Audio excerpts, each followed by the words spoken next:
How do you journal? Well, let me break it down for you. First, why do we journal in the first place? Well, for starters, it improves your quality of life. In this video, I'll be discussing three types of journaling, and I believe all three of the journals improve your self improvement journey. Second, it promotes discipline. There will be days where you don't want to journal. Those days are where you use discipline to save you and where your discipline also improves. Next, let us discuss the types of journaling. First, there's gratitude journaling. The point of this journal is to build a habit of gratitude. This is the easiest journal because you literally just be grateful for something random like this pen, and then you write something you're grateful for the pen. You're grateful for the pen. You're grateful for the pen because of etc etc. Plus, it will make you happier. The way you do it is you analyze it, this pen, and then you find something about it that impacted your life. Let's say this pen. An example is I'm grateful for this pen because it wrote down my goals and ambitions. Full stop. But you can expand it and write something like you can expand it by giving it examples. But basically you describe the pen further on. I'm grateful for this pen because I can write down my goals and ambitions. As a result, I'm always reminded to not be an idiot and actually take self-improvement seriously.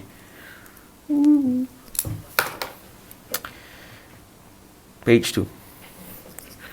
The second type of journaling is deep journaling. I think Hamza has already made a video about it. He has made a video about it. I should have posted it earlier. Okay, so deep journaling. This is a journal where you can reread, unlike gratitude journaling, where you just write it for the sake of writing it. This journal discusses topics like your purpose, the root of your drive, and masculinity. You'll find your judgment at the end of the journal. So at the end of the journal, you'll make up your decision. What is masculinity like? Not sucking dick. That's very masculine. Next is on how do you do it. You must meditate to ensure the outcome of the journal is of high quality. While meditating, with your eyes closed, of course, you don't meditate with your eyes open. You ignore the world and solely focus on the topic at hand. Write what you find in that session on a piece of paper, then transfer it into your journal. An example is you meditate and then, let's say, the recent one I've done. An example was I set goals for myself in 2023 and I failed to achieve it. Then I asked myself why. Then I meditated on it. I took a piece of paper, closed my eyes, and then meditated on it. First, it started from why it failed. Second, what I can take from it. The topic changed from why did I fail to am I worthy of achieving it?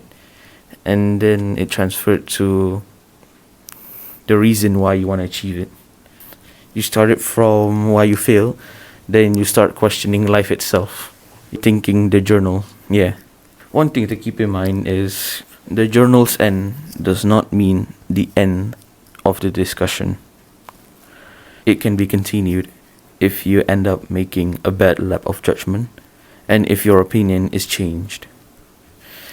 This shows growth, and when you want to learn from your mistakes, do this. The learning journal. This is the main reason why you where you started journaling. Well, for me at least, to record your mistakes and not repeat them. This journal is what you use to navigate through self-improvement. First, how do you do it? Alright, the first step is explain the scenario. explain the scenario and convey what you're trying to say. An example of this is, hold on, in my journal I wrote about facing with setbacks, and I explained the scenario was I wanted a job position, but then I didn't got it, which is sad. Yeah, I know. Then comes the second step, which is write down the problem. Explain as if you're explaining to your 5-year-old self. Where do you messed up? Why did you do it? The problem, the main problem. And then my main problem was I indulge in pleasure after facing pain. It is normal, and it's an act of human. Oh, I guess my grammar ain't that good. I need to build more tolerance towards failure. Then comes the third step, being what you learn from it. It's called the learning journal. So now here's the best part about it. Write down what you took away from this, the moral of the story. Be detailed, and drill the message into your skull. So what I wrote down is, what did I learn? Although I agree that you are 100% in control of your life, God still has surprises. This is not God dragging you down, no. It is a test. God is giving you hardship to test your faith and strength. So, are you strong enough? If you are, may God bless you with His divine strength. And then the fourth part is rebirth. Do an actionable step, because it won't mean anything if you don't change. If you went through hardship and you haven't changed at all, then what's the point again? Here's what I've learned. Do a lot today, then do a little to progressively overload. So, what you did is you do hard work for, let's say, an hour, 5 hours. And then tomorrow you'll do it for 1 hour. Then the next is 1 hour and 10 minutes, and then build up to 2 hours, and then build up to 3 hours, and then build up to 4, and then build up to 5. Now here are some tips. I find myself loving to journal. I do it anytime I get, and I'm just itching to do the next one. Dutch. You will hate it at one point. Just know that you will hate journaling at one point, because you need to just do the bare minimum, because the bare minimum counts, because you need to build consistency.